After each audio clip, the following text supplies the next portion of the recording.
Explorateur d'internet, bien le bonjour. En quête d'une nouvelle découverte ou en réflexion profonde? Je vais vous aider. Aujourd'hui, on parle de Focal. Focal est développé par Mesmerizers, dont le plus gros projet est Artifact. Il est sorti sur itch.io le 28 juin 2024 pour 2,99$ et en est déjà à sa version 1.02. C'est une visual novel en anglais fait sur Twine et basé sur la modération. Pour résumer un peu l'histoire, on prend un job de nuit pour payer l'essence et rentrer voir sa copine. On décide donc de faire un travail de modération pendant 5 jours pour l'entreprise Focal. Au fil des jours, on se rend compte d'un mal étrange qui prend de l'importance sur les réseaux et dans la société. Le jeu, c'est la modération, donc on va cliquer pour accepter ou refuser une image qu'on nous présente.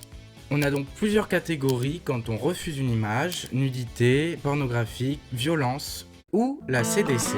Non, l'autre CDC. Ok. Merci. À chaque shift, on doit modérer 60 images et on a en tout 5 shifts pour compléter une partie.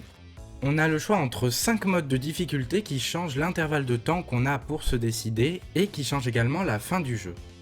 Chaque partie est plutôt courte, pour ma part je fais des parties d'à peu près 25 minutes. L'audio est correct et je donne une mention spéciale pour les 2 voix. Bravo aux 2 actrices dont le nom s'affiche sur votre écran.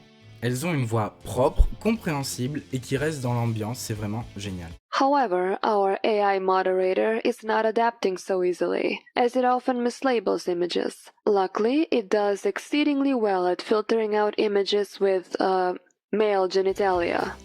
Il y a plus de 700 images pour ce qui est du visuel. Ces images ont été créées avec l'IA, mais j'ai appris du développeur qu'il n'y avait pas que de l'IA, il y a aussi un gros travail qui a été fait derrière et qu'il y a également beaucoup d'images qui ont été rejetées. Après, on aime ou on n'aime pas l'art fait avec l'IA. Pour ma part, j'aime pas trop d'habitude, mais je dois reconnaître que certaines sont vraiment belles. Gilbert Gros Paquet. Ce soir, l'élastique est très serré. Je vais pas vous mentir, le contenu NSFW, c'est ce qu'on modère, et dans ce sens-là, c'est plutôt une bonne intégration. On est confronté à de la nudité, du pornographique et du gore, bon, certes pas longtemps, mais sans censure, et c'est donc un jeu qui est plutôt réservé aux adultes. Pour ceux qui veulent s'informer sur le contenu du contenu, il n'y a pas de fétiche à part éventuellement des poitrines de taille un peu gargantuesque. Énorme. Et par contre, il y a beaucoup plus d'images de femmes que d'hommes, c'est vraiment disproportionné. Je trouve que le jeu a vraiment acquis son tag érotique depuis l'ajout de la galerie, parce qu'elle permet de revoir à tête reposée et sans timer les images qu'on vient de modérer. On est sur un jeu avec une ambiance d'horreur très légère et surtout très acceptable pour des âmes sensibles comme moi. Le lore est assez simple mais très intéressant, je trouve. Je trouve que le jeu fait réfléchir, notamment par le rejet des images qui nous intéressent, et au final je me suis surpris à préférer les images habillées que celles qu'on rejette. Et le jeu fait également réfléchir sur les limites de la nudité ou du contenu pornographique, et si jamais vous voulez que je fasse une vidéo dessus, n'hésitez pas à me le dire en commentaire, je serais vraiment ravi de faire une vidéo sur ce sujet.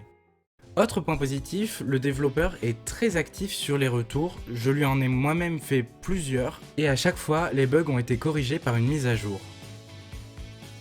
J'ai appris aussi de sa part que le but c'était de mettre un travail chiant, répétitif et alimentaire qu'on a à peu près tous fait déjà, dans une dimension d'horreur, et je trouve ce but plutôt bien réalisé, bravo à lui. Et au final, on se surprend à continuer à jouer pour essayer de débloquer toute la galerie. Ce jeu c'est vraiment un bon passe-temps. Merci à vous d'avoir suivi cette vidéo. Si jamais vous avez joué au jeu ou que cette vidéo vous a donné envie de jouer au jeu, n'hésitez pas à me faire part de vos retours en commentaire, je serai très heureux de les lire. N'hésitez pas non plus à laisser un j'aime si la vidéo vous a plu, ça nous aide énormément, et à vous abonner si notre contenu vous intéresse. Bonne exploration!